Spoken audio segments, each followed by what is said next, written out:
بسم اللہ الرحمن الرحیم نحمدہ ونصلی علی رسولہ الکریم ونحن علی ذالک من الشاہدین والشاکرین والحمد للہ رب العالمین۔ اعوذ باللہ من الشیطان الرجیم، بسم اللہ الرحمن الرحیم۔ یا ایہا المزمل قم اللیل الا قلیلا نصفہ او انقص منہ قلیلا او زد علیہ ورتل القرآن ترتیلا انا سنلقی علیک قولا ثقیلا۔ صدق اللہ، صدق رسول اللہ۔ اس سلسلہ گفتگو سورہ مزمل کے بارے میں تو آج ہم تھوڑا سا یہ جو اس کی 5ویں آیت ہے، انا سنلقی علیک قولا، بے شک ہم آپ پر ایک بھاری بات یا بھاری بوجھ ڈالنے والے ہیں۔ انا سنلقی علیک قولا، قول ثقیل، ثقیل کے معنی بھاری کے، قول تو قول ثقیل، تو اسی کے بارے میں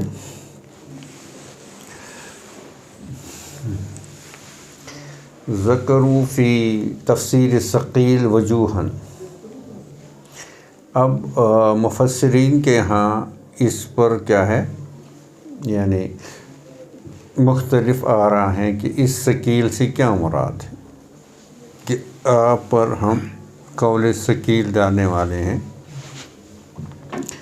اس قول ثقیل سے کیا مراد ہے، وَهُوَ الْمُخْتَارِ عِنْدِي أَنَّ الْمُرَادَ مِنْ كَوْنِهِ ثَقِيلًا أَعْظَمُ قَدْرِهِ وَجَلَالَةِ خَطْرِهِ وَكُلُّ شَيْءٍ نَفْسُهُ أَعْظَمُ فَهُوَ الثَّقَلُ، یعنی ثقیل کے معنی جو اپنی قدر و جلالت میں عظیم ہو، ثقیل کے معنی جو اپنے قدر جمال میں کیا ہو، ہاں، اور یہ قول ہے ابن عباس کا رضی اللہ تعالیٰ عنہ۔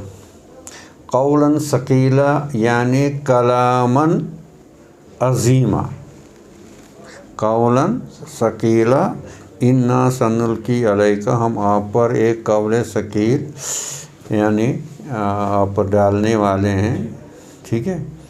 تو اب انہوں نے قولاً ثقیلاً کا یہ کیا کی تفسیر، کلاماً عظیماً، اور وہ ہے قرآن کریم، وہ کیا ہے قرآن کریم۔ ووجہ النظم انہ تعالی لما امرہ بصلاۃ اللیل،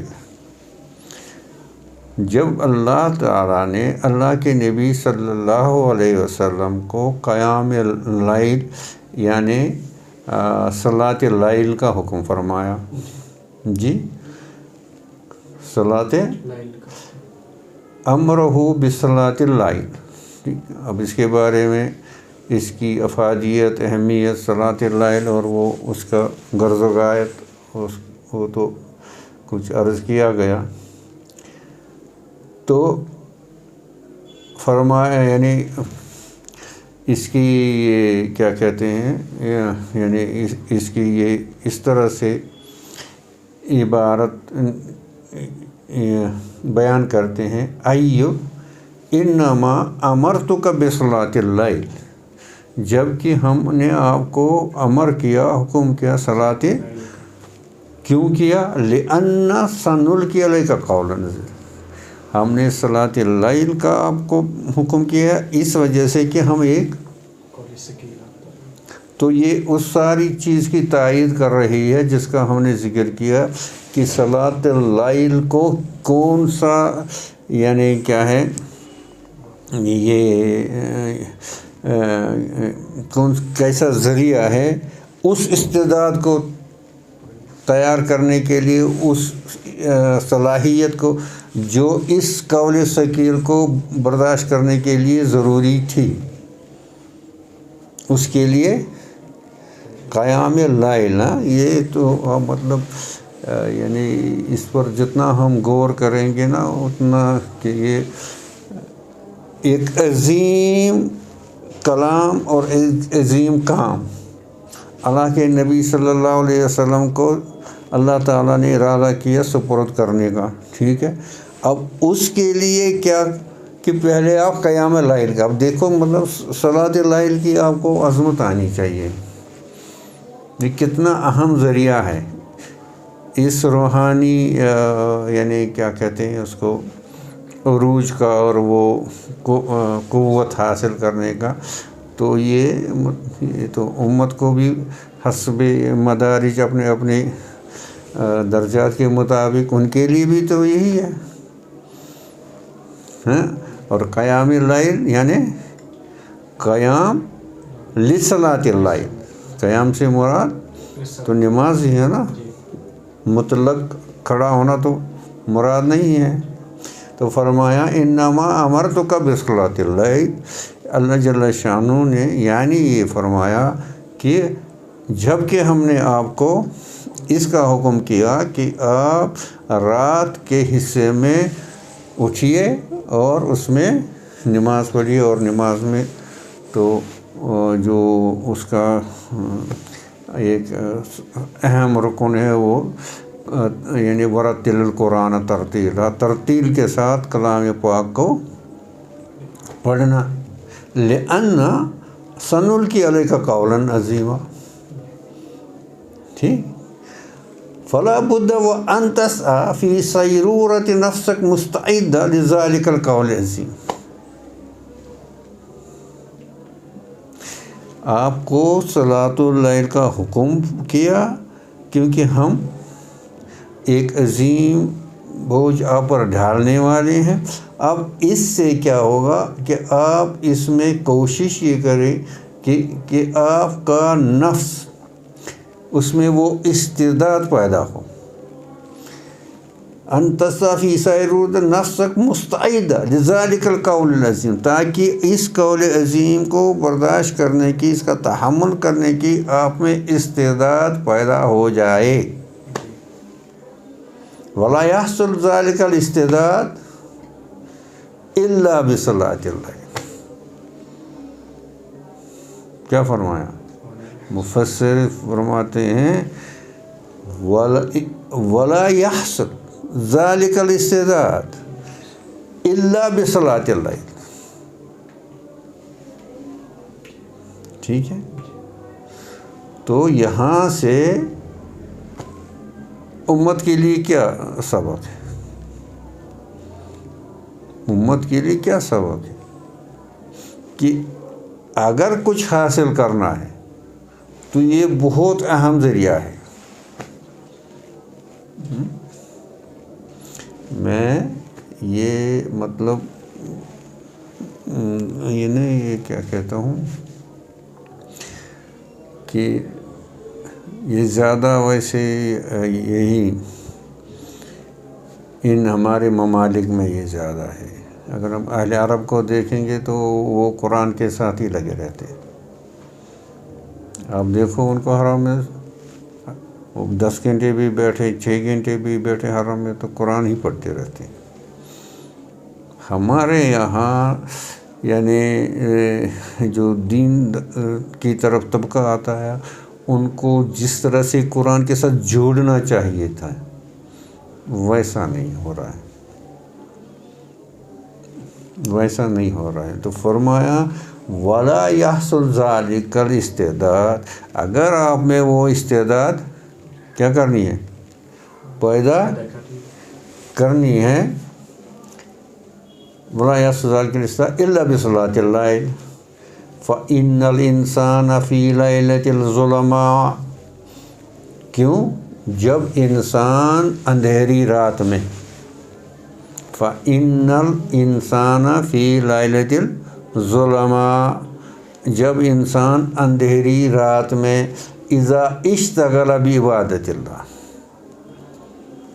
جب وہ مشغول ہوتا ہے اللہ کی عبادت میں، واقبل علی ذکرہ وثناء علیہ، اللہ کی ثنا اور اللہ تعالیٰ کی یاد میں اس کی طرف وہ متوجہ ہو جاتا ہے، وتضرع بین یدیہ، اور عاجزی کرتا ہے اندھیرے میں اپنے مولا کے سامنے، ولم یکن ہناک شیء من شواغل الحسیہ، اور وہاں رات کے یہ وہ حصہ ہے جب آپ کو کوئی چیز ڈسٹریکٹ نہیں کرے گی، آپ کا اٹینشن ڈائیورٹ نہیں کرے گی، آپ کی توجہ میں خلل نہیں رہا، کوئی چیز نہیں ہے.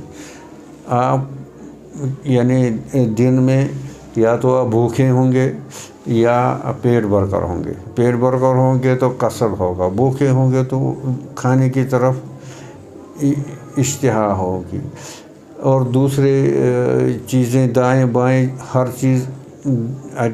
تو یہ جو حصہ ہے اس میں یعنی بھوک بھی نہیں ہوتی. ہاں، پیٹ خالی بھی ہوتا ہے لیکن اتنا نہیں کہ بھوک ہے، اور پیٹ بھر کر بھی نہیں ہے پھر نیند آ جائے. اور دوسرے مخل چیزیں، مخل یکسوئی چیزیں نہیں ہیں. ایک قاعدہ کلیہ یاد رکھو، رکھے گا یہ مست ہماری دیکھت. جو کوئی چیز مخل یکسوئی ہو اس کو ترک کرو. یہ کبھی مجھے پوچھنا، یہ میں نے یہاں اس کے اس تناظر میں کہا. اذا اشتغل فی لیلۃ الظلمہ فی عبادت اللہ اقبل علی ذکرہ وثناء علیہ وتضرع بین یدیہ ولم یکن ہناک شیء من شواغل الحسیہ والاوعیۃ الجسمانیہ. کوئی آپ کو عوارض نہیں ہے، کوئی خلل ڈالنے والی چیز نہیں ہے، ٹھیک ہے. تو اس وقت استعدت النفس، اس وقت اس نفس میں وہ استعداد پیدا ہوتی ہے، کیونکہ یہ وقت ہے جب اللہ کے انوار، اس کی تجلیات، اللہ تعالیٰ کی توجہات یعنی بدرجہ اولیٰ نصیب ہوتی ہیں. ہنا لک لاشراق جلال اللہ فیہا، ہنا لک اب جلال الہی کا سورج اس پر طلوع ہوتا ہے، وہ شعاعیں اس پر نازل ہوتی ہیں. وتحیہ لتجرد تام والانکشاف الاعظم بحسب طاقت البشریہ. اب انکشافات اعظم، عظیم انکشافات آتے ہیں.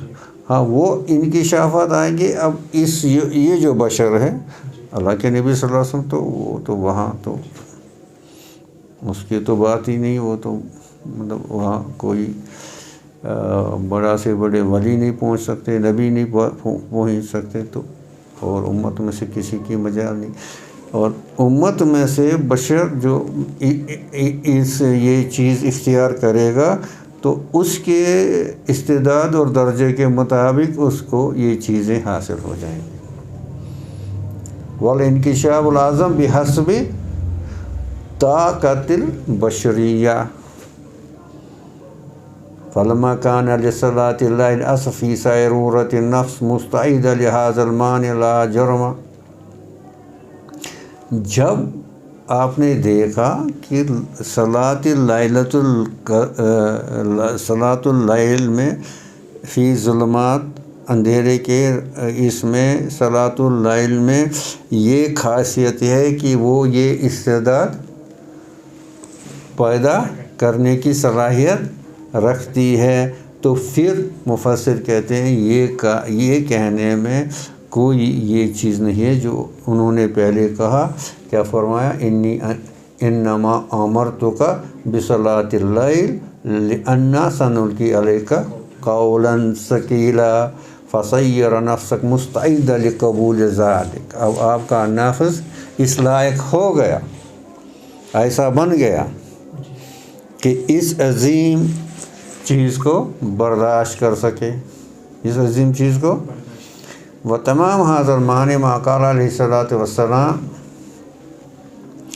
یہ حدیث کے الفاظ ہیں، یاد رکھیے گا. ان لربکم فی ایام دہرکم نفحات ان لربکم فی ایام دہرکم نفحات الا فتعرضوا لها. کاش ہماری سمجھ میں آ جائے. ان لربکم، بے شک آپ کے رب کی طرف سے، کیا؟ فی ایام دہرکم، آپ کی عمر کے ان ایام میں، آپ کی عمر کے ان ایام میں اللہ تعالیٰ کے نفحات ہوتے ہیں، اس کی خاص تجلیات ہوتی ہیں، اس کی خاص توجہات ہوتی ہیں. دیکھو آپ ان سے غافل نہ ہونا، آپ کا اس کے ساتھ اعراض نہ. اس کو فارسی کا شعر مشہور ہے، مجھے وہ یاد نہیں ہے اس کا، مجھے آخری ان لربکم نفحات غافل نہ باشی، پورا شعر مجھے یاد نہیں ہے، لیکن آخر میں ہے کہ جب یہ آئیں گے یہ نفحات اللہ جان، آپ اس وقت غافل نہ ہوں، بڑی محرومی ہوگی، غافل نہ باشی، آپ کو غافل نہ پائے. ان لربکم فی ایام دہرکم نفحات الا فتعرضوا لها. سمجھتا ہے؟ وثانیہا، یہ ایک کہ یہ قول ثقیل کے معنی کلام عظیم اور قرآن کریم ہے. جی قرآن کریم ہے. اور دوسرا قول ثقیل کہنے کا جو توجیہ بیان کی ہے، وما فیہ من الاوامر والنواہی التی ہی تکالیف الشاقہ ثقیلہ علی المکلفین عامہ. اس میں یعنی کرنے کے حکم ہیں، اوامر ہیں، اور منہیات ہیں، اس سے بچو، یہ کرو، یہ نہ کرو. یہ عام مکلفین کی، جن کو مکلف بنایا گیا، ان کے لیے یہ کیا ہیں؟ بہت سخت ہیں. کیا ہیں؟ شاق، تکالیف. وعلی رسول اللہ صلی اللہ علیہ وسلم خاصہ، عوام کے لیے تو عام طور پر سے یہ شاقہ ہے، تکالیف شاقہ ہے. اور نبی کریم صلی اللہ علیہ وسلم کے لیے یہ اوامر اور یہ منہیات کیا ہیں؟ تخالیف شاقہ خاصہ. اب کیا سمجھے اسے؟ کیا سمجھے اسے؟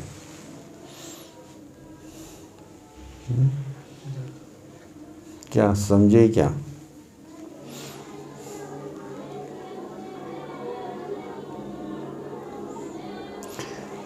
کیونکہ اللہ کے نبی صلی اللہ علیہ وسلم یعنی جو یہ اس کو ثقیل کیوں کہا ہو گیا؟ جیسے سورہ ہود میں فرمایا کہ سورہ ہود نے مجھے بوڑھا کر دیا. فاستقم کما امرت ومن تبعک. یعنی یہ اللہ کے نبی صلی اللہ علیہ وسلم کو صرف اپنے لیے ہی نہیں تھا، یہ امت تک پہنچانا تھا اور امت کو بھی اس پر لانا تھا. یہ بہت ثقیل کام تھا. اس معنی کر کے یہ ثقیل ہے ان کے لیے،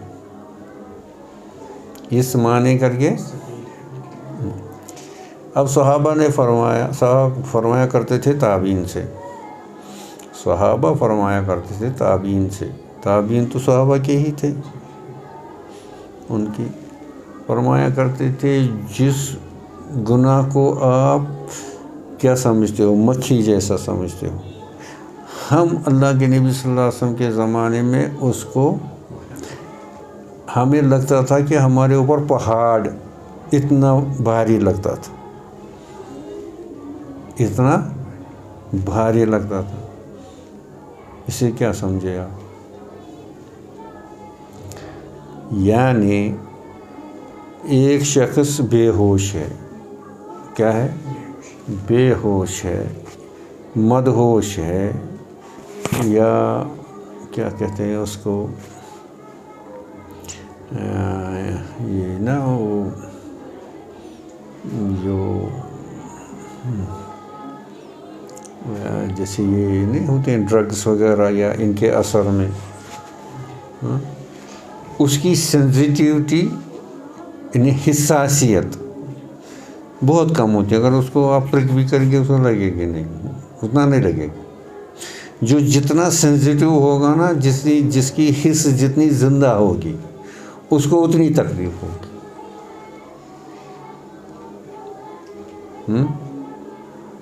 بات سمجھ رہے ہو نہیں سمجھ رہے؟ جس کی طبیعت میں جتنی لطافت ہوگی، جس کے مزاج میں جتنی لطافیت ہوگی، جس کے اس کو کہتے ہیں پرسیپشن میں جتنی سینسیٹیوٹی ہوگی، یعنی جس کے قوت ادراک ہاں کسی چیز کو پرسیو کرنے کی، جتنی اس میں کیا ہوگی لطافت اور قوت، اسی درجے کا وہ فیل کرے گا. اس معنی کر کے اسی لیے نبی کریم صلی اللہ علیہ وسلم کے قول ثقیل تھا، کیونکہ اس درجے کا جو ان کی طبیعت میں جو لطافت تھی، جو ان کے مزاج میں جو یہ تھا قوت ادراک تھی، دوسرا وہاں مطلب تو ان کے وہاں گمان میں اسی طرح سے مطلب آپ دیکھیں گے جن کو اللہ نے ایسا دیا، وہ قرآن کی ایک آیت سنیں گے یا حدیث کی آیت سنیں گے، ان پر غشی طاری ہوتی ہے، بے ہوش ہوتے ہیں، بہت پریشان ہوتے ہیں. یا ایسی ہماری تو نہیں ہوتی، ہماری بات سمجھ نہیں سمجھتے. یہ کیا فرمایا کہ یہ فرمایا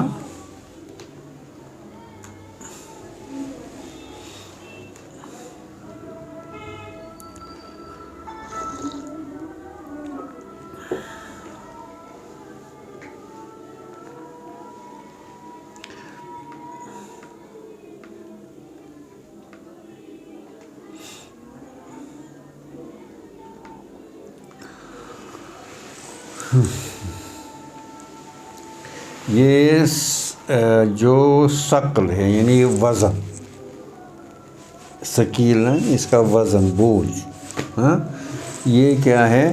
ثقل بحسب لطف الحامل، بحسب ولا شک ان نبینا علیہ الصلوۃ والسلام کان الطف الانبیاء خلقا وأعدلهم مزاجا وطبعا وأكملهم روحانية ورحمانية وأفضلهم نشأة وفطرة وأشملهم استعدادا وقابلية، فلذلك خص القرآن بالثقل من بين سائر الكتب السماوية والمشتمل.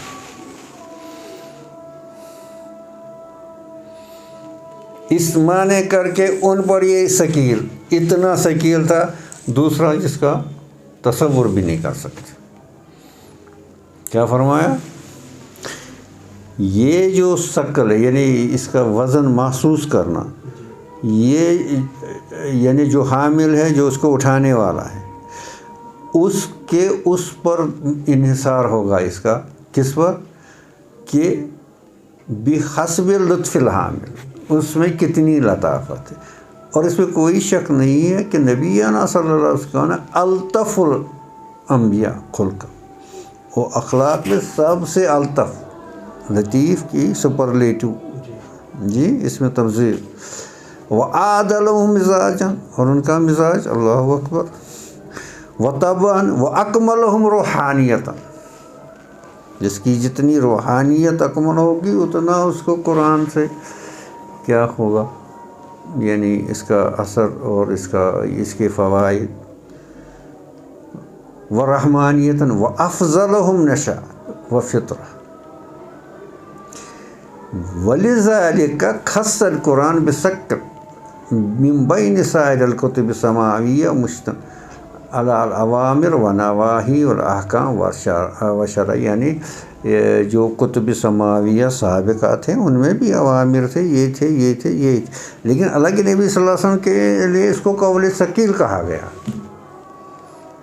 کیونکہ یہ ان کے حسب جو ان کی جو یہ تھی خاصیتیں تھیں، خاص خاصیتیں تھیں.